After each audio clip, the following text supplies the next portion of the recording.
Olá pessoal, aproveitando aqui esse final de Outubro Rosa, e a gente vai falar sobre mais um artigo relacionado a rastreamento mamográfico. Dessa vez é um artigo populacional, um artigo publicado na Cancer em 2020, esse ano, que avaliou mais de 500 mil de mulheres. Esse estudo tinha como objetivo avaliar a redução na incidência da mortalidade específica por câncer de mama após 10 anos do diagnóstico e também a redução de doença localmente avançada realizando o rastreamento mamográfico. Foi um estudo populacional, como eu já disse, de 9 condados suecos, apesar de parecer pouco, 9 condados, foi mais da metade do país envolvido nesse estudo. Então foi verificada a data e a causa exata de cada morte das pacientes com câncer de mama através de um instituto que eles têm na Suécia para registrar as causas de morte. E também coletados os dados sobre as características dos tumores. Cada condado tem uma base de dados que foram juntos, esses dados, compor o estudo. Definiu-se como doença avançada um tumor maior que 2 centímetros ou mais que 3 linfonodos axilares metastáticos. O rastreamento era feito com 2 incidências mamográficas, crânio-caudal e médio-lateral oblíquo, e o padrão para intervalo entre os exames era de 18 meses na faixa etária de 40 a 54 anos e de 24 meses na faixa etária entre 55 e 69 anos, e o período de rastreamento poderia variar entre os condados. A gente vê nesse próximo slide que alguns condados têm como protocolo iniciar o rastreamento aos 40 anos e outro iniciar aos 50 anos.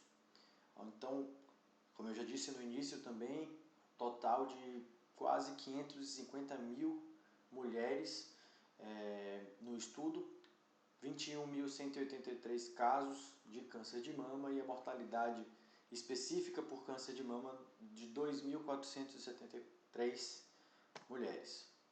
Nesse slide a gente mostra aqui que o número de pessoas anos, calculado o número de pessoas e o número de anos que essa pessoa ficou no rastreamento. A população com screening mamográfico ficou ali 6.131.000 e sem screening mamográfico 1.571.000. Esse cálculo de pessoas anos foi feito exatamente pela diferença do número bruto, do número absoluto de mulheres que participavam e que não participavam do screening. Mas a questão é que a incidência de câncer fatal 10 anos após o diagnóstico por 100 mil pessoas foi consideravelmente menor na população que fez o screening. Então a incidência em 100 mil foi de 28,6, enquanto a população que não fez o screening mamográfico foi de 45,9 por 100 mil pessoas. 100 mil pessoas anos, que era o cálculo que já havia sido feito do estudo. O tempo médio de follow-up para calcular a incidência da mortalidade específica 10 anos após o diagnóstico foi 13 anos em média de follow-up, e para calcular a incidência de câncer de mama avançado, aí o follow-up já foi de 22 anos, variando de 16 a 25 anos no cálculo da incidência de câncer de mama avançado e variando de 7 a 16 anos no cálculo de incidência de mortalidade específica 10 anos após o diagnóstico de câncer de mama.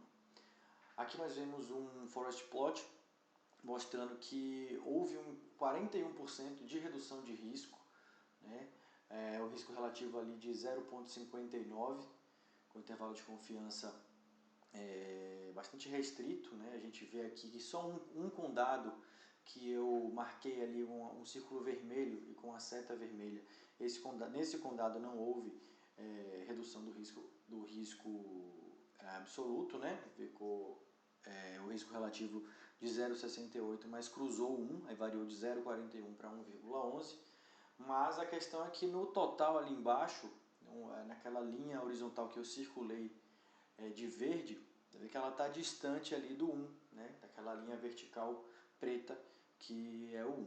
Então, após esse resultado, os autores ainda corrigiram os números baseado no tempo de espera para realizar a mamografia na autosseleção, ou seja, aquele viés da paciente, por algum motivo, ela escolher fazer ou não o rastreamento, né? Já que esse foi um estudo populacional, não foi randomizado, então tinha essa possibilidade de viés. Mesmo após essa correção, ainda se manteve uma redução de risco de 34% e o risco relativo aumentou um pouco ali para 0,66%, mas ainda é significativo.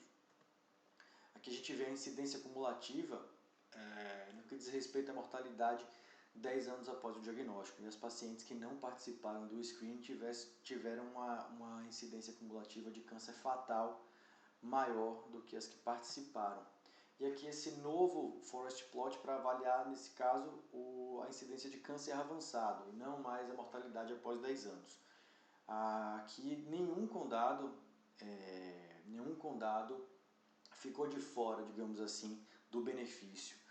O benefício global, mais uma vez, eu circulei ali de verde, e a gente vê que aquela linha horizontal com diamante ali não toca na linha vertical, que passa pelo 1. Então, risco relativo de 0,75, P significativo, então 25% na redução de risco de incidência de câncer avançado na população que fez rastreamento.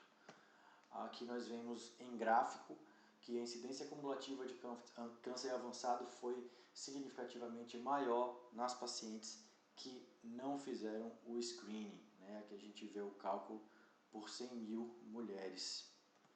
Para a gente finalizar, não ficar muito longo, então um estudo importante esse, com mais da metade da população feminina sueca candidata a rastreamento, né? Mais de 500 mil de pacientes, redução de 41%, você pode até colocar 34% de redução após o ajuste de câncer fatal 10 anos após o diagnóstico e redução de 25% de câncer avançado. Apesar de ser um estudo populacional, é muito relevante, né? É um estudo com muita paciente, é um estudo bem feito, e a gente vê que realmente o benefício da mamografia é real, e é importante falar sobre isso nesse Outubro Rosa, quando a gente fala sobre mamografia, mas há também os questionamentos, né, acerca do real benefício do rastreamento mamográfico. Então, muito obrigado pela atenção. Na próxima semana é provável que a gente fale sobre outro tema, não mais sobre rastreamento, né? Nada impede que a gente volte no futuro a falar sobre rastreamento, mas vamos virar a página aí. Aproveitei esse Outubro Rosa para a gente falar um pouco sobre rastreamento mamográfico. Muito obrigado pela atenção e até semana que vem.